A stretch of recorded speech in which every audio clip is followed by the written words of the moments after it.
الحمد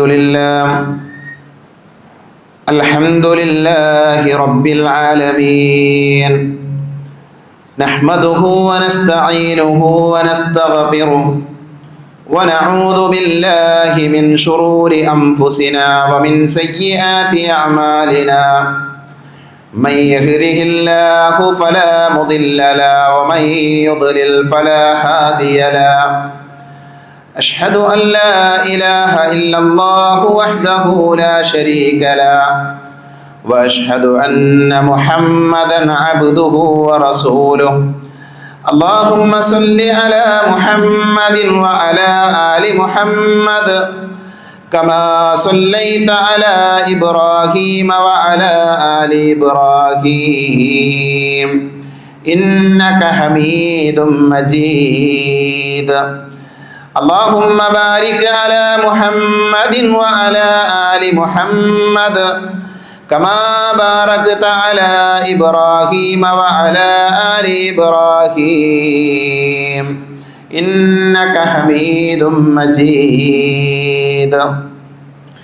أما بعد فإن خير الحديث كتاب الله، وخير الهدي هدي محمد صلى الله عليه وسلم، وشر الأمور محدثاتها، وكل محدثة بدعة، وكل بدعة ضلالة، وكل ضلالة في النار. أعوذ بالله من الشيطان الرجيم. يا أيها الذين آمنوا اتقوا الله حق تقاته ولا تموتن إلا وأنتم مسلمون.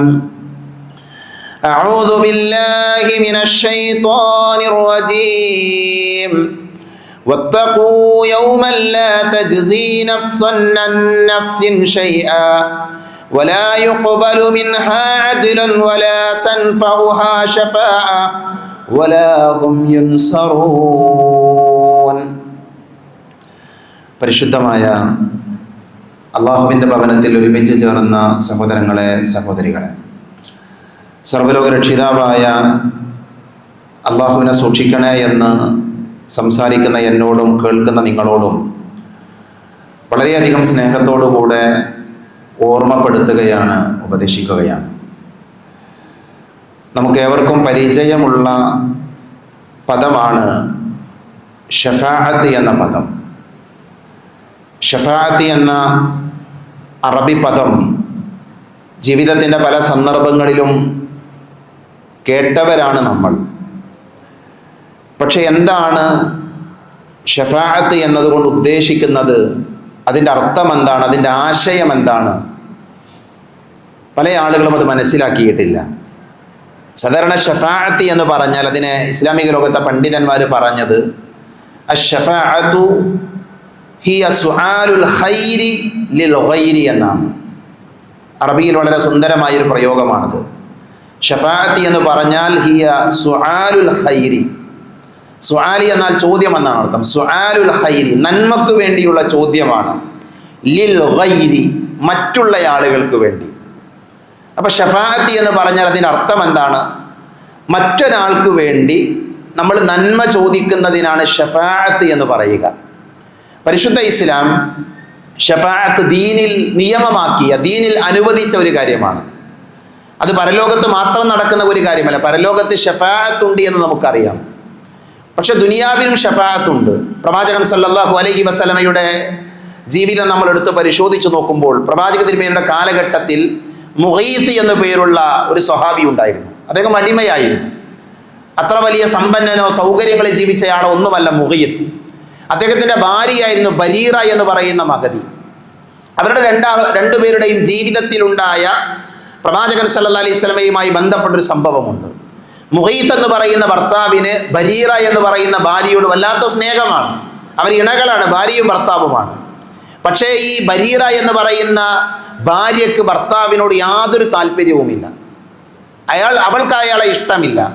അതുകൊണ്ട് തന്നെ ആ മഹദി അയാളെ ഒഴിവാക്കുകയാണ്, പരിഗണിക്കാതിരിക്കുകയാണ്.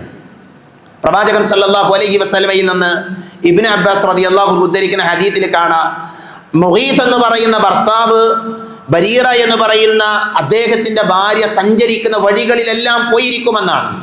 ഹദീസിൽ കാണാം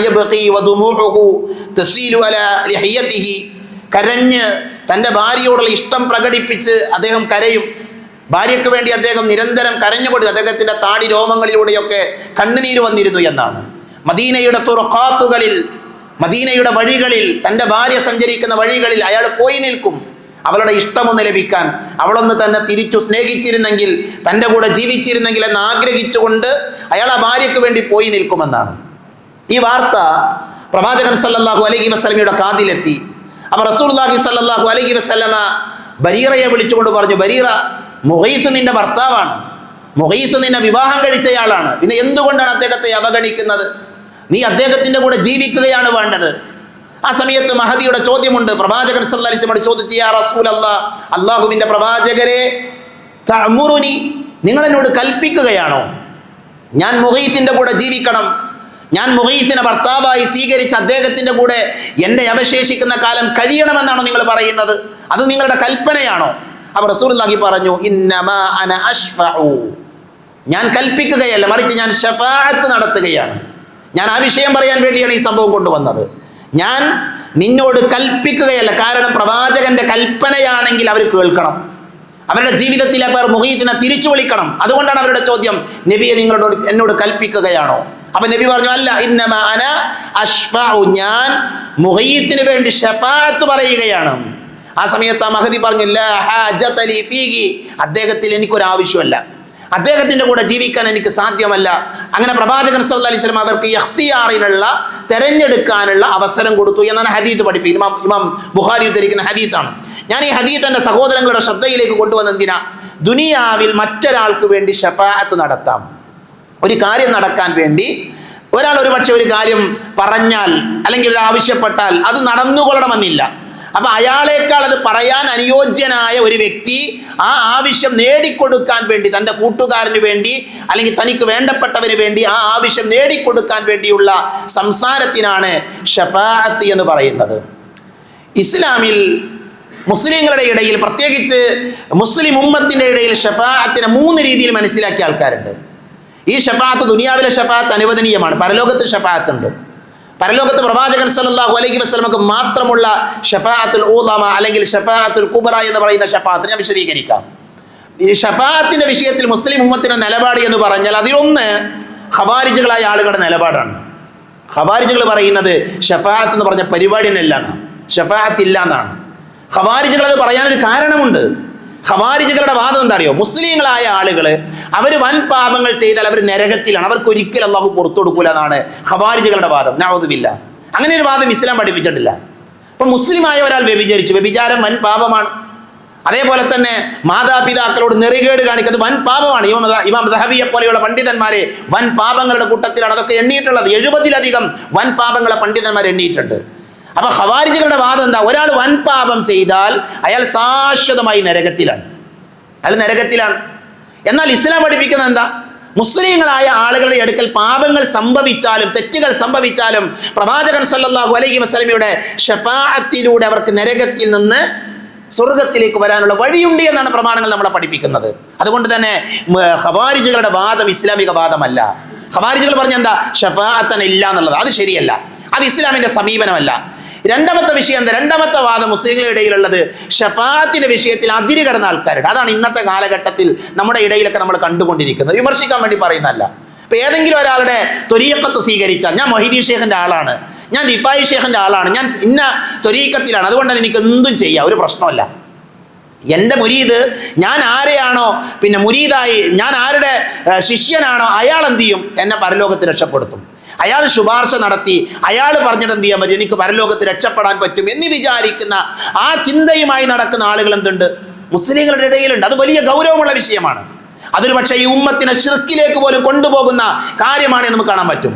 ഇപ്പൊ നബി സല്ലല്ലാഹു അലൈഹി വസല്ലമയോട് അശ്ശഫാഅതു ഹബ്ലനാ ഫിൽ ഖിയാമത്തി മുഷ്ഫിഖ എന്ന് പറഞ്ഞ വരികൾ മാലകളിൽ മങ്കൂസ് മൗലിദിലാണ് ആ വരിയുള്ളത്. ഒരുപക്ഷെ മങ്കൂസ് മൗലിദ് കണ്ടവരും ചൊല്ലിയവരും എൻ്റെ ഈ ഖുത്ബ കേൾക്കുന്നവരുടെ കൂട്ടത്തിലുണ്ടാകും. എത്രമാത്രം ഷിർക്കിന്റെ വാചകം എന്നറിയത്? പ്രവാചകൻ സല്ലല്ലാഹു അലൈഹി വസല്ലമയോട് ശഫാഅത്ത് ചോദിക്കണം. പ്രവാചകൻ സല്ലല്ലാഹു അലൈഹി വസല്ലം ഷഫാഅത്ത് പറയും, അതിൽ സംശയമൊന്നുമില്ല. പക്ഷെ നബി സല്ലല്ലാഹു അലൈഹി വസല്ലമയോട് അങ്ങോട്ട് ഷഫാഅത്ത് ചോദിക്കാൻ, മരണപ്പെട്ടു പോയ വ്യക്തിയോട് ഷഫാഅത്ത് ചോദിക്കാൻ ഇസ്ലാമിൽ അനുവാദമല്ല. അപ്പൊ ഇതാണ് രണ്ടാമത്തെ വാദം. ഷഫാഅത്തിന്റെ വിഷയത്തിൽ അതിര് കടന്ന ആളുകളുണ്ട്. മൂന്നാമത്തെ നിലപാട് എന്താ? ഇത് രണ്ടുമല്ല, ഇപ്പൊ പറഞ്ഞ അതിര് കടന്ന വാദമല്ല, ഷഫാഅത്തിനെ നിഷേധിക്കൂല. അതാണ് നമ്മുടെ നിലപാട്. പ്രമാണങ്ങളിൽ എന്തു വന്നോ, ഷഫാഅത്തിന്റെ വിഷയത്തിൽ പ്രമാണങ്ങളിൽ എന്താണോ ഉള്ളത് അത് അതേപോലെ അംഗീകരിക്കുന്ന ആൾക്കാരാണ് ആര്? അഹ്ലു സുന്നത്തി വൽ ജമാഅത്തിന്റെ ആൾക്കാർ. അപ്പൊ അതുകൊണ്ട് നമ്മൾ ഷഫാഅത്തിന് എന്ത് ചെയ്യാൻ പാടില്ല? നിഷേധിക്കാൻ പാടില്ല. ഷഫാഅത്ത് ഉണ്ട്, അത് ദുനിയാവിലുണ്ട്, പരലോകത്തുണ്ട്. ഇപ്പൊ വിശുദ്ധ ഖുർആനിലെ ഞാൻ ഓതി വെച്ച ആയത്ത് ഏതാ? വിശുദ്ധ ഖുർആനിലെ സൂറത്തുൽ ബഖറയിലെ 48-ാമത്തെ ആയത്താണ്. അല്ലാഹു പറയാ, വത്തഖൂ യൗമൻ ലാ തജ്സി നഫ്സുൻ അൻ നഫ്സിൻ ഷൈഅ വലാ യുഖ്ബലു മിൻഹാ ശഫാഅ വലാ യുഖദു മിൻഹാ അദ്ലുൻ വലാ ഹും യുൻസറൂൻ. ഇവിടെ കൃത്യമായിട്ട് നമ്മൾ പഠിക്കേണ്ട ഒരു പാഠമുണ്ട്. വിശുദ്ധ ഖുർആനിൽ ഷഫാഅത്തുമായി ബന്ധപ്പെട്ട് രണ്ട് സംസാരമുണ്ട്, രണ്ട് ചർച്ച ഉണ്ട്. ഒന്നാമത്തെ ചർച്ച എന്താ അറിയോ? ഈ ആയത്തിൽ അല്ലാഹു എന്താ പറയുന്നത്? വത്തഖൂ യൗമൻ ലാ തജ്സി നഫ്സുൻ അൻ നഫ്സിൻ ഷൈഅ. നിങ്ങൾ എന്ത് ചെയ്യണം? ഒരാൾ മറ്റൊരാൾക്ക് വേണ്ടി ഒരു ഉപകാരവും ചെയ്യാൻ പറ്റാത്ത, ഒരാളിൽ നിന്നും ഒരു പ്രായശ്ചിത്തവും സ്വീകരിക്കപ്പെടാത്ത, ഒരാൾക്കും ശുപാർശ ചെയ്യാൻ, ഒരാളുടെയും ശുപാർശ പ്രയോജനം ചെയ്യപ്പെടാത്ത ഒരു ദിവസമുണ്ട് പരലോകം. അന്നേക്ക് വേണ്ടി നിങ്ങൾ എന്ത് ചെയ്യണം? നിങ്ങൾ സൂക്ഷിക്കണം, നിങ്ങളുടെ നഫ്സിനെ സൂക്ഷിക്കണം. ഈ ആയത്തിൽ പഠിപ്പിക്കണം എന്താ? പരലോക ഒരു ശുപാർശയും സ്വീകരിക്കൂല എന്നാ, ഒരു ശുപാർശയും സ്വീകരിക്കൂല. അപ്പൊ ഖുർആനിൽ പറഞ്ഞ ഒരു ശുപാർശ എന്താ? അള്ളാഹുവിന്റെ അടുക്കൽ ഒരു ശുപാർശയും ആരുടേതും സ്വീകരിക്കില്ല എന്നാ. ഇവിടെ കൃത്യമായി പറഞ്ഞ ശുപാർശ ഇല്ല എന്നാ ഈ ആയത്ത് പഠിപ്പിക്കുന്നത്. എന്നാൽ ഈ ആയത്തിനെ വിശദീകരിച്ചുകൊണ്ട് മഹാനായ ഇബ്നു കത്തീർ റഹ്മത്തുള്ളാഹി അലൈഹി പറഞ്ഞു, വലാ യുഖ്ബലു മിൻഹാ ശഫാഅ എന്നതുകൊണ്ട് ഉദ്ദേശിക്കുന്നത് യഅനി അനിൽ കാഫിരീൻ, അവിശ്വാസികൾക്ക് വേണ്ടിയുള്ള ശുപാർശ എന്ത് ചെയ്യൂല? സ്വീകരിക്കൂല. അവിശ്വാസികൾക്ക് വേണ്ടി ഒരാൾ സംസാരിച്ചാല് ആ സംസാരം അല്ലാഹു സ്വീകരിക്കൂല. ഇബ്രാഹിം നബി വാപ്പാക്ക് വേണ്ടി സംസാരിച്ചു നോക്കും അല്ലേ? ഇബ്രാഹിം നബി പറയില്ല എന്റെ വാപ്പയാണ്. ഇബ്രാഹിം നബി പറഞ്ഞിട്ടുണ്ടത്, നിന്യനാക്കരുത് എന്ന് പറഞ്ഞു. പക്ഷെ ഇബ്രാഹിം നബിയോട് അള്ളാഹു പറഞ്ഞ വാചകം എന്താ? നിന്റെ ബാപ്പയാണ് എന്നുള്ളത് ശരിയാണ്, പക്ഷെ എന്തില്ല? വിശ്വാസം സ്വീകരിച്ചിട്ടില്ല. നൂഹ് നബി അലൈഹിസ്സലാം മകൻ, എന്റെ മകനെന്നാണ് നൂഹ് നബി പറഞ്ഞത്. പക്ഷെ അള്ളാഹു അതിനെ എതിർത്ത് നമുക്ക് കാണാൻ പറ്റും. അഥവാ വിശ്വാസികൾക്ക് വേണ്ടി ഷഫാഅത്ത് ഉണ്ട്, അവിശ്വാസികൾക്ക് വേണ്ടി, കാഫിറുകളായ ആളുകൾക്ക് വേണ്ടി എന്തില്ല? ഷഫാഅത്ത് ഇല്ല എന്നാണ് ഖുർആൻ കൃത്യമായി പഠിപ്പിക്കുക. അതുകൊണ്ട് തന്നെ ലോകത്ത് എന്തൊക്കെ നന്മ ചെയ്തിട്ടും കാര്യമില്ല, വിശ്വാസം ഉണ്ടോ എങ്കിലേ പരലോകത്ത് രക്ഷപ്പെടുള്ളൂ. അവർക്കേ പ്രവാചകൻ സല്ലല്ലാഹു അലൈഹി വസല്ലമയുടെ ശുപാർശ ഉപകാരപ്പെടുള്ളൂ. രണ്ടാമത്തെ ഷഫാഅത്ത് എന്തറിയോ? അല്ലാഹു പറഞ്ഞു, യഅലമു മാ ബൈന ഐദീഹിം വമാ ഖൽഫഹും വലാ യശ്ഫഊന ഇല്ലാ ലിമൻ ഇർതദാ വഹും മിൻ ഖശിയതിഹി മുശ്ഫിഖൂൻ. ഈ ആയത്തിൽ ഷഫാഅത്ത് ഉണ്ട് എന്നാ പറയുന്നത്. ആദ്യത്തെ ആയത്തിൽ ഷഫാഅത്ത് ഇല്ല എന്ന് പറഞ്ഞത് ആരുടേതാണ്? അവിശ്വാസികളായ കാഫിറുകളായ ആളുകൾക്ക് വേണ്ടി നാളെ പരലോകത്ത് ഷഫാഅത്ത് ഇല്ല. എന്നാൽ ഇതിൽ അല്ലാഹു പഠിപ്പിക്കുന്ന വാചകം എന്താ? അവരുടെ മുമ്പിലുള്ളതും പിന്നിലുള്ളതും അവൻ അറിയുന്നു, അവൻ തൃപ്തിപ്പെട്ടവർക്കല്ലാതെ അവർ ശുപാർശ ചെയ്യുകയില്ല. അപ്പൊ അള്ളാഹു തൃപ്തിപ്പെട്ട ആളുകൾക്ക് വേണ്ടി എന്തുണ്ട്? പരലോകത്ത് ശുപാർശ ഉണ്ട്. അള്ളാഹു തൃപ്തിപ്പെട്ട ആളുകൾക്ക് ശുപാർശ ലഭിക്കും. അതേതാണെന്ന് അറിയാം, അതാണ് നമ്മൾ പഠിക്കാൻ പോകുന്നത്. ഒന്ന്, അള്ളാഹു സ്ഥിരീകരിച്ചൊരു ഷഫാഅത്ത് ഉണ്ട്. നാളെ പരലോകത്ത് വെച്ച് അള്ളാഹു അനുവദിച്ചൊരു ഷഫാഅത്ത് ഉണ്ട്. അത് ആർക്ക് വേണ്ടിയെന്നറിയോ? തൗഹീദുള്ള ആളുകൾക്ക് വേണ്ടിയാണ് ആ ഷഫാഅത്ത് ലഭിക്കുക. ഞാൻ ഈ വിഷയം പറയാൻ കാരണം, സഹോദരങ്ങളെ, പരലോകത്ത് നമ്മളെല്ലാവരും പോയി നിൽക്കും, അത് ഉറപ്പാണ്. ഒരാൾ പരലോകത്ത് നിൽക്കാതെ രക്ഷപ്പെടൂല. ആ പരലോകത്ത് നടക്കുന്ന ആദ്യത്തെ കാര്യം തന്നെ എന്താ? ഭീകരമായ രംഗത്ത് മനുഷ്യൻ വിലപിക്കുകയാണ്. ചരിത്രകാരന്മാർ, പണ്ഡിതന്മാർ പറയുന്നൊരു വാചകം തരങ്ങൾ, ആ പരലോകത്ത് വെച്ച് അവിശ്വാസികളായ ആളുകൾ പറയുന്നൊരു വാക്കുണ്ട്. അവർ പറയാണ്, ഒന്ന് വിചാരണക്കെടുത്തിരുന്നെങ്കിൽ എത്ര നന്നായിരുന്നു, നരകത്ത് പോയാലും വേണ്ടില്ല. കാരണം അത്രമാത്രം പ്രയാസം അനുഭവിച്ചാണ് ആ പരലോകത്ത് ഇങ്ങനെ വിചാരണയ്ക്ക് വേണ്ടി കാത്തു നിൽക്കുക. വല്ലാത്തൊരു അവസ്ഥയാണത്. അവിടെ വെച്ച് പ്രവാചകൻ സല്ലല്ലാഹു അലൈഹി വസല്ലം ഷഫാഅത്ത് നടത്തും. ആദം നബിയോട് പറയും, നൂഹ് നബിയോട് പറയും, മൂസാ നബിയോട് പറയും. അവരൊന്നും ഷഫാഅത്ത് ചെയ്യൂല. എനിക്ക് വലിയ ചരിത്രങ്ങളുണ്ട്, ഹദീത്തുകളുണ്ട്. മുഹമ്മദ് നബി സല്ലല്ലാഹു അലൈഹി വസല്ലം ഷഫാഅത്ത് നടത്തും. കുറേ കാലം സുജൂദിൽ വീഴും നബി. അപ്പൊ അള്ളാഹ് പറയുക, മുഹമ്മദ് നബിയെ, മുഹമ്മദെ നിന്റെ തല ഉയർത്ത്, എന്നോട് ചോദിക്കുക എന്താ നിനക്ക് വേണ്ടത്. അപ്പോഴാണ് നബി സല്ലല്ലാഹു അലൈഹി വസല്ലം പറയാം, നബി, അള്ളാഹുവേ ഈ ഉമ്മത്തിനെ വിചാരണക്കെടുക്കണം. നബിയുടെ ഷഫാഅത്ത് എല്ലാവർക്കും അത് ഉപകാരപ്പെടും, എല്ലാവർക്കും. അത് വിശ്വാസികൾക്ക് മാത്രമല്ല. കാരണം വിചാരണക്കെടുക്കുമ്പോൾ എല്ലാവരും വിചാരണക്കെടുക്കും. മുസ്ലിങ്ങളെ വിചാരണ എടുക്കും, കാഫിറുകൾ എല്ലാവരെയും വിചാരണക്കെടുക്കും. അതാണ് ഷഫാഅത്തുൽ ഉളമ. അത് നബി സല്ലല്ലാഹു അലൈഹി വസല്ലമയുടെ മാത്രം പ്രത്യേകതയാണ്. പ്രവാചകൻ സല്ലല്ലാഹു അലൈഹി വസല്ലമക്ക് മാത്രം ലഭിച്ച സൗഭാഗ്യമാണത്. പ്രവാചക തിരുമേനി പറയുന്നുണ്ട്, ലികുല്ലി നബിയിൻ ദഅവത്തുൻ മുസ്തജാബത്തുൻ യദ്ഉ ബിഹാ. എല്ലാ നബിമാർക്കും അല്ലാഹു ദുനിയാവിൽ ഒരു അവസരം കൊടുത്തു. ഒരു കാര്യം ചോദിക്കുക, ഒരു പ്രാർത്ഥന നടത്താം. എല്ലാ നബിമാർക്കും ഒരു പ്രാർത്ഥന നടത്താം. ആ പ്രാർത്ഥന നിർവഹിച്ചാൽ അവർക്കതിന് ഇജാബത്ത് ഉണ്ടാകും. അങ്ങനെ ഒരവസരം എല്ലാ നബിമാർക്കും അള്ളാഹു കൊടുത്തിട്ടുണ്ട്. എന്ത് ചോദിച്ചാലും എന്ത് ചെയ്യും? അള്ളാഹു കൊടുക്കും. എന്നാൽ നമ്മുടെ നബി എന്താ ചെയ്തറിയോ? പ്രവാചകൻ സല്ലല്ലാഹു അലൈഹി വസല്ലമ വഉരീദു അൻ അഖ്തബിഅ ദഅവതി ശഫാഅതൻ ലിഉമ്മതി ഫിൽ ആഖിറ. സുബ്ഹാനല്ലാഹ്. നമ്മുടെ പ്രവാചകന് നമ്മളോട് എത്ര സ്നേഹമുണ്ട് എന്ന് ഈ ഹദീസ് നമുക്ക് പറഞ്ഞു തരുന്നുണ്ട്. നബി തനിക്ക് കിട്ടിയ അവസരം ദുനിയാവിൽ ഉപയോഗിച്ചില്ല. ആദം നബി ഉപയോഗിച്ചു, മൂസാ നബി ഉപയോഗിച്ചു, അയ്യൂബ് നബി, സ്വാലിഹ് എല്ലാവരും ഉപയോഗിച്ചു. മുഹമ്മദ് നബി സല്ലല്ലാഹു അലൈഹി വസല്ലം ഉപയോഗിച്ചിട്ടില്ല. നബി പറഞ്ഞെന്താ? ഞാൻ എൻ്റെ ആ പ്രാർത്ഥന ഞാൻ മാറ്റിവെച്ചിരിക്കുകയാണെന്നാ. എന്തിനു വേണ്ടി? നാളെ പരലോകത്ത് ഈ ഉമ്മത്തിനെ വിചാരണക്കെടുക്കാൻ, ശഫാഅത്ത് നടത്താൻ വേണ്ടി, അള്ളാഹുവിനോട് ചോദിക്കാൻ വേണ്ടി ഞാൻ എൻ്റെ ചോദ്യത്തെ മാറ്റിവെച്ചിരിക്കുകയാണെന്നാ നബി സല്ലല്ലാഹു അലൈഹി വസല്ലം പറയുന്നത്. സഹോദരങ്ങളെ, നമ്മളെ ഇത്രമാത്രം സ്നേഹിച്ച നബിയെ സ്നേഹിക്കാനും പ്രവാചകന്റെ സുന്നത്തിനെ പഠിക്കാനും നമ്മൾ എന്താ ചെയ്യുന്നത്? നമ്മൾ ഓരോരുത്തരും ആലോചിക്കണം. ഇത് നിസ്സാരമായ കാര്യമല്ല. നാളെ നടക്കാൻ പോകുന്ന കാര്യത്തിന് വേണ്ടി പ്രവാചകൻ തന്റെ ദുആഇനെ മാറ്റിവെച്ചു എന്നാണ് സ്വഹീഹായ ഇമാം ബുഖാരി ഉദ്ധരിക്കുന്ന ഹദീസിൽ നമുക്ക് കാണാൻ പറ്റുന്നത്. അപ്പൊ ഞാൻ പറയുന്നത്, പരലോകത്ത് അള്ളാഹു സ്ഥിരീകരിച്ച ശഫാഅത്ത് ആർക്കാ കിട്ടുക? വിശ്വാസികൾക്കാണ്. നബിൻ അംഗീകരിച്ച, ദീൻ അംഗീകരിച്ച, ലാ ഇലാഹ ഇല്ലല്ലാഹ് അംഗീകരിച്ച മനുഷ്യന്മാർക്കാണ്. അതുകൊണ്ട് തന്നെ ജീവിതത്തിൽ നാളെ പരലോകത്ത് ശഫാഅത്ത് ലഭിക്കണോ, നബിന്റെ ശഫാഅത്ത് ലഭിക്കുന്ന ആൾക്കാരുടെ കൂട്ടത്തിൽ ഉൾപ്പെടണോ, തൗഹീദുള്ള ആൾക്കാരാകണം. ജാറങ്ങളും ദർഗകളും മഖാമുകളും അങ്ങനെയുള്ള ഷിർക്കിന്റെ കേന്ദ്രങ്ങളിൽ പോയി സുജൂദ് ചെയ്യാൻ പാടില്ല. ആഗ്രഹ സഫലീകരണത്തിന് അള്ളാഹിനോട് പ്രാർത്ഥിക്കണം. അള്ളാഹു അല്ലാത്ത ഒരാളെയും വിളിച്ച് നമ്മൾ എന്ത് ചെയ്യാൻ പാടില്ല? പ്രാർത്ഥിക്കാൻ പാടില്ല. രണ്ടാമത്, ഷിർക്കിന്റെ ആളുകൾക്ക് അവിടെ ശഫാഅത്ത് ലഭിക്കില്ല എന്ന് ഖുർആൻ എന്ത് ചെയ്തു? വളരെ കൃത്യമായി കൊണ്ട് നമ്മളെ പഠിപ്പിച്ചത് നമുക്ക് കാണാൻ സാധിക്കും. അതുകൊണ്ട് തന്നെ ശഫാഅത്തിനെ കുറിച്ച് നമ്മൾ പഠിക്കണം. ആ ശഫാഅത്ത് അനുവദിക്കപ്പെട്ട മേഖല ഏതാണ്? ഇപ്പൊ നോക്കൂ നിങ്ങൾ, പ്രവാചകൻ സല്ലല്ലാഹു അലൈഹി വസല്ലമ പറയുന്നത്, ശഫാഅത്ത് ചെയ്യാന്ന് പറഞ്ഞാൽ തോന്നിയ ആളുകൾക്ക് ശഫാഅത്ത് ചെയ്യാൻ അനുവാദമല്ല. അള്ളാഹു അനുവദിച്ച ആളുകൾക്ക് മാത്രമേ ശഫാഅത്ത് ചെയ്യാൻ അനുവാദം ഉണ്ടാവുള്ളൂ പരലോകത്ത്. വിശുദ്ധ ഖുർആനിൽ അള്ളാഹു പറഞ്ഞെന്താ? മാ മിൻ ശഫീഇൻ ഇല്ലാ മിൻ ബഅദി ഇദ്നിഹി. അള്ളാഹിന്റെ ഇതിനോടുകൂടെ, അള്ളാഹുവിന്റെ അനുവാദത്തോടു കൂടെ മാത്രമേ ശഫാഅത്ത് ചെയ്യാൻ പറ്റുള്ളൂ. നമ്മുടെ നാട്ടിലൊക്കെ ആൾക്കാർ പഠിപ്പിക്കണം എന്താ അറിയോ? ഇപ്പൊ മൊയ്തീൻ ഷേഖ് ആകട്ടെ, മറ്റുള്ള ആളുകളാകട്ടെ, അവരൊക്കെ ശഫാഅത്ത് നടത്തുന്നതാണ്. അവരൊക്കെ ശുപാർശ പറയും. അവരൊക്കെ ശുപാർശ പറഞ്ഞിട്ട് എന്ത് ചെയ്യും? അവരുടെ അണികളെ, അവരുടെ മുരീദന്മാരൊക്കെ നരകത്ത് നിങ്ങളുടെ സ്വർഗത്തേക്ക് കൊണ്ടുവരുന്ന, അങ്ങനെയാണ് അവരൊക്കെ മാലകളിലും മൗലൂദുകളൊക്കെ പഠിപ്പിക്കുന്നതാണ്. യഥാർത്ഥത്തിൽ അത് യാതൊരു അസ്ലുമില്ല. അല്ലാഹ് പറഞ്ഞെന്താ? അള്ളാഹുവിന്റെ അനുവാദമുള്ള ആളുകൾക്ക് മാത്രമേ എന്തിന് അനുവാദം ഉണ്ടാകുള്ളൂ? ശഫാഅത്തിന് അനുവാദം ഉണ്ടാകുള്ളൂ എന്ന് നബി സല്ലല്ലാഹു അലൈഹി വസല്ലമ ഖുർആനിലൂടെ നമ്മളെ പഠിപ്പിച്ചിട്ടുണ്ട്. രണ്ടാമത്തെ ഒരു കാര്യം കൂടെ ഉണ്ട്. എന്താ രണ്ടാമത്തെ വിഷയം എന്നറിയോ?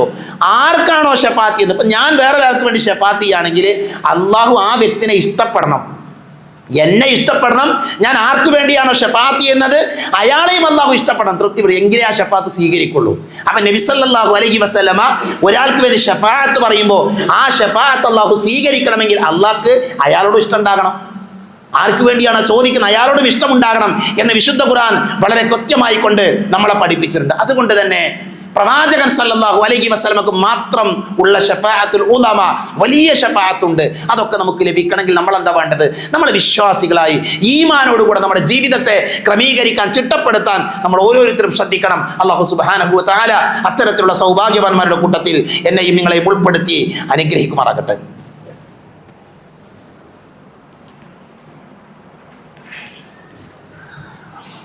അൽഹംദുലില്ലാഹ് അൽഹംദുലില്ലാഹി അല്ലദീ അല്ലമ ബിൽ ഖലം അല്ലമ അൽ ഇൻസാന മാ ലം യഅലം വസ്സലാത്തു വസ്സലാമു അലാ അഷ്റഫുൽ മുർസലീൻ വഅലാ ആലിഹി വഅസ്ഹാബിഹി അജ്മഈൻ അമ്മാ ബഅദ്. ഒരിക്കൽ കൂടെ അള്ളാഹുവിനെ സൂക്ഷിക്കണേ എന്ന് ഓർമ്മപ്പെടുത്തുകയാണ്. പരിശുദ്ധ ഇസ്ലാമിൽ പലപ്പോഴും പല ആളുകളും തെറ്റിദ്ധരിച്ച, പഠിക്കാതെ പോയ ഒരു മേഖലയാണ് ശഫാഅത്തുമായി ബന്ധപ്പെട്ട വിഷയങ്ങൾ. പ്രവാചകൻ സല്ലല്ലാഹു അലൈഹി വസല്ലമ ശഫാഅത്തിനെ കുറിച്ച് പഠിപ്പിച്ചതാണ് ഒന്നാമത്തെ ഖുത്ബയിലൂടെ നമ്മൾ മനസ്സിലാക്കിയത്.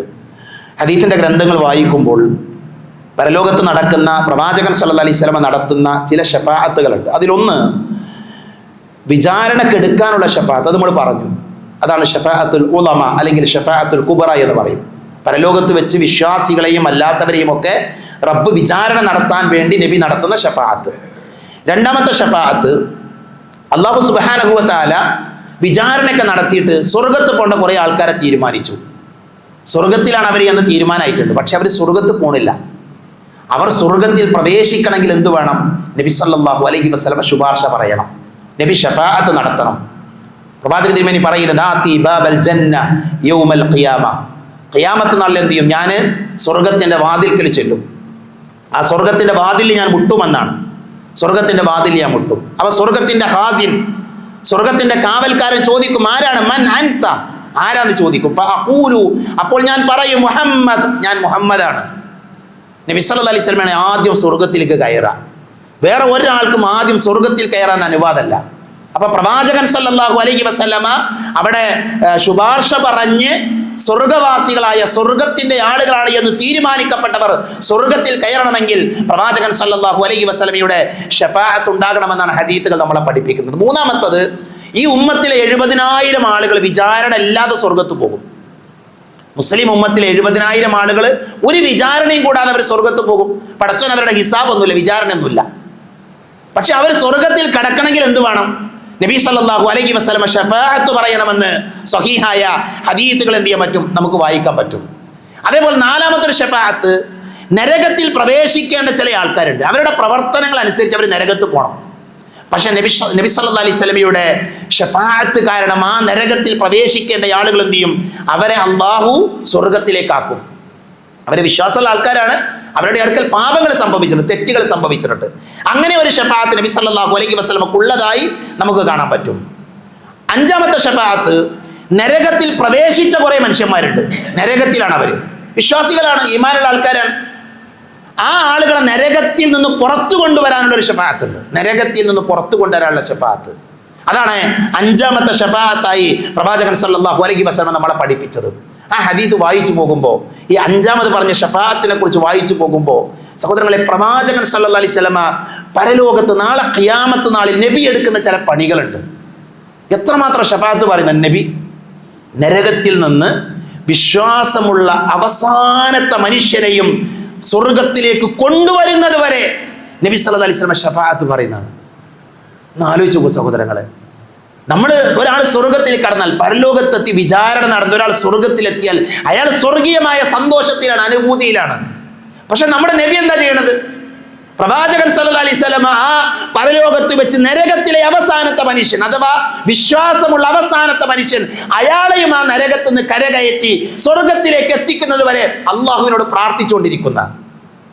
ഞാൻ ഈ വിഷയം പറയുമ്പോൾ അതിന്റെ ഗൗരവം എന്താ അറിയോ? ഈ നബിയോട് നമുക്ക് എത്രമാത്രം സ്നേഹമുണ്ടെന്ന് നമ്മൾ ആലോചിക്കണം. ഈ ഉമ്മത്തിനെ ഇത്രമാത്രം സ്നേഹിച്ച, ഈ ഉമ്മത്തിന് വേണ്ടി ഇത്രമാത്രം ആത്മാർത്ഥമായി നസീഹത്തോടു കൂടെ പ്രവർത്തിച്ച നമ്മുടെ നബി എന്തേ നമുക്ക് സ്നേഹിക്കാൻ പറ്റാത്തത്? പ്രവാചകൻ സല്ലല്ലാഹു അലൈഹി വസല്ലമ ബലിപെരുന്നാളിന്റെ സമയം 100ഓളം ബലിമൃഗങ്ങളെ ബലിയറുത്തിട്ടുണ്ടെന്നാണ്. 100ഓളം ബലിമൃഗങ്ങളെ. എന്തിനറിയങ്ങൾ നോക്കൂ നിങ്ങൾ, നമ്മൾ ബലിയറുക്കാറുണ്ട് ഒരു മൃഗത്തെ അല്ലെങ്കിൽ 2 മൃഗത്തെ. പ്രവാചകൻ 100ഓളം മൃഗങ്ങളെ ബലിയറുത്തു. എന്നിട്ട് അറുക്കുന്ന സമയത്ത് നബി പറഞ്ഞ വാചകം അറിയോ? എന്റെ ഉമ്മത്തിൽ ബലിയറുക്കാത്ത ആളുകൾക്ക് വേണ്ടി ഞാൻ ബലിയറുക്കുന്നു എന്നാണ്. മുസ്ലിം ഉമ്മത്തിലെ ലോകാവസാനം വരെയുള്ള മുസ്ലിം ഉമ്മത്തിൽ ബലിയറുക്കാൻ അവസരം കിട്ടാത്ത, അതിന് പണമില്ലാത്ത, സൗകര്യമില്ലാത്ത ആളുകൾക്ക് വേണ്ടി മുഹമ്മദ് നബി സല്ലല്ലാഹു അലൈഹി വസല്ലമ ബലിയറുത്തിട്ടുണ്ട്. അതാ നബിക്ക് നമ്മളോടുള്ള സ്നേഹം. ആ നബിയെ നമ്മൾ തിരിച്ചെത്ര സ്നേഹിക്കുന്നുണ്ട് എന്ന് നമ്മൾ ആലോചിക്കണം. അതുകൊണ്ട് തന്നെ നബിയുടെ ശഫാഅത്ത് നമുക്ക് ലഭിക്കണം. നമ്മുടെ ജീവിതത്തെ ചിട്ടപ്പെടുത്താൻ എന്ത് ചെയ്യണം? നമ്മൾ തയ്യാറാകണം.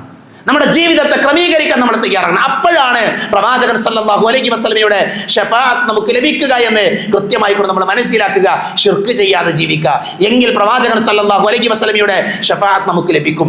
റിയാ ഇല്ലാതെ, ലോകമാന്യതയില്ലാതെ ഇഖ്ലാസോട് കൂടെ നമ്മുടെ ജീവിതത്തെ നമ്മൾ ചിട്ടപ്പെടുത്തുക, എങ്കിൽ പ്രവാചകന്റെ ശഫാഅത്ത് നമുക്ക് ലഭിക്കും. ശപിക്കുന്ന ആളുകളായാൽ മക്കളെ, ഭാര്യയെ, കുടുംബാംഗങ്ങളെ, അയൽവാസികളെ, നാട്ടുകാരെ ശപിക്കുന്ന, ശാപം നടത്തുന്ന ആളുകളാണ് എങ്കിൽ അവർക്ക് നാളെ ശഫാഅത്ത് ലഭിക്കില്ല എന്ന് പ്രവാചകൻ സല്ലല്ലാഹു അലൈഹി വസല്ലമ പഠിപ്പിച്ചത് കാണാൻ സാധിക്കും. ഖുർആനുമായി ബന്ധപ്പെട്ടോളൂ, ഖുർആൻ നമുക്ക് വേണ്ടി ശുപാർശ പറയും. നോമ്പ് നോൽക്ക് നാളായിക്കോളൂ, നോമ്പ് നമുക്ക് വേണ്ടി ശുപാർശ പറയുമെന്ന് പ്രവാചകൻ സല്ലല്ലാഹു അലൈഹി വസല്ലമ പഠിപ്പിച്ചിട്ടുണ്ട്. നമ്മൾ ജീവിച്ചിരിക്കുന്ന സമയത്ത് നന്മയിൽ ജീവിക്കുക.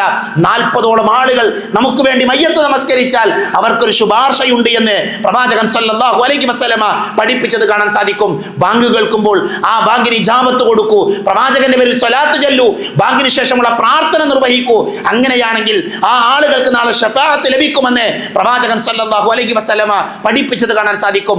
മക്കളെ നല്ല നിലയിൽ വളർത്തൂ, എങ്കിൽ മക്കൾ നമുക്ക് വേണ്ടി ശുപാർശ പറയുമെന്ന് പ്രവാചകൻ സല്ലല്ലാഹു അലൈഹി വസല്ലമ പഠിപ്പിച്ചിട്ടുണ്ട്. അതുകൊണ്ട് ആഴത്തിൽ ഈ വിഷയത്തെ പഠിക്കാനും അതിൽ നിന്ന് നമ്മൾ ഉൾക്കൊള്ളേണ്ട പാഠങ്ങൾ ഉൾക്കൊള്ളാനും നമ്മൾ ഓരോരുത്തരും തയ്യാറാകുക. അല്ലാഹു സുബ്ഹാനഹു വ തആല ശഫാഅത്തിനെ അംഗീകരിച്ച് മനസ്സിലാക്കി അത് ഉൾക്കൊണ്ട് ജീവിക്കുന്ന നല്ല വിശ്വാസികളുടെ കൂട്ടത്തിൽ എന്നെയും നിങ്ങളെയും ഉൾപ്പെടുത്തി അനുഗ്രഹിക്കുമാറാകട്ടെ. അറിഞ്ഞും അറിയാതെയും നമ്മുടെ ജീവിതത്തിൽ സംഭവിച്ചു പോയ ചെറുതും വലുതുമായ എല്ലാ തെറ്റുകുറ്റങ്ങളും അള്ളാഹു പുറത്ത് മാപ്പാക്കി തരുമാറാകട്ടെ. രോഗം കൊണ്ട് ബുദ്ധിമുട്ടുന്ന ധാരാളം ആളുകളുണ്ട്, അള്ളാഹു അവർക്ക് ശിഫ നൽകുമാറാകട്ടെ. രണ്ടുപേർക്ക് വേണ്ടി പ്രാർത്ഥിക്കാൻ പ്രത്യേകം നമ്മോട് ആവശ്യപ്പെട്ടിട്ടുണ്ട്. നമ്മുടെ ഒരു സഹോദരി, അവർ രോഗിയാണ്, വലിയ പ്രയാസത്തിലാണ്. ഡോക്ടർമാരെ അവരെ മടക്കിയ ഒരു സാഹചര്യമാണ്. അള്ളാഹു സുബ്ഹാനഹു വ തആല ആ സഹോദരിക്ക് ശിഫ നൽകുമാറാകട്ടെ. അവരുടെ പ്രയാസങ്ങൾ തീർത്തു കൊടുക്കുമാറാകട്ടെ. അവരുടെ കുടുംബങ്ങൾ അനുഭവിക്കുന്ന വേദനയിൽ അവർക്ക് ക്ഷമിക്കാനുള്ള കരുത്ത് നൽകുമാറാകട്ടെ. അതേപോലെ തന്നെ നമ്മുടെ ഒരു പ്രവർത്തകന്റെ സഹോദരൻ വിദേശത്ത് നിന്ന് അദ്ദേഹം നാട്ടിലേക്ക് അദ്ദേഹത്തെ കൊണ്ടുവന്നു, സ്ട്രോക്ക് ബാധിച്ച് വലിയ പ്രയാസത്തിലാണ്. അള്ളാഹു ആ സഹോദരന് പൂർണ്ണമായ ശിഫ നൽകുമാറാകട്ടെ. ഇങ്ങനെ രോഗികളായ ആളുകൾ നമ്മുടെ വീട്ടിലും കുടുംബത്തിലും പരിചയത്തിലുമൊക്കെ ഉണ്ട്. അള്ളാഹു എല്ലാവർക്കും ശിഫ നൽകുമാറാകട്ടെ. മരണപ്പെട്ടു പോയ ആളുകളുണ്ട്, അള്ളാഹു അവർക്ക് മഗ്ഫിറത്ത് നൽകി അനുഗ്രഹിക്കുമാറാകട്ടെ. ജോലിയില്ലാതെ കഷ്ടപ്പെടുന്നവരുണ്ട്, അള്ളാഹു അവർക്ക് നല്ല ജോലി നൽകി അവരെ അനുഗ്രഹിക്കുമാറാകട്ടെ. മക്കളില്ലാതെ വേദനിക്കുന്ന ദമ്പതികളുണ്ട്, അള്ളാഹു അവർക്ക് സ്വാലിഹുകളായ സന്താനങ്ങൾ നൽകി അനുഗ്രഹിക്കുമാറാകട്ടെ. അള്ളാഹു മഗ്ഫിർ ലിൽ മുഅ്മിനീന വൽ മുഅ്മിനാത്ത് വൽ മുസ്ലിമീന വൽ മുസ്ലിമാത്ത് അൽഅഹ്യാഇ മിൻകും വൽ അംവാത്ത് اللهم اجرنا من النار اللهم اجرنا من النار اللهم اجرنا من النار ربنا آتنا في الدنيا حسنة وفي الآخرة حسنة وقنا عذاب النار آمين آمين برحمتك يا أرحم الراحمين وآخر دعوانا الحمد لله رب العالمين.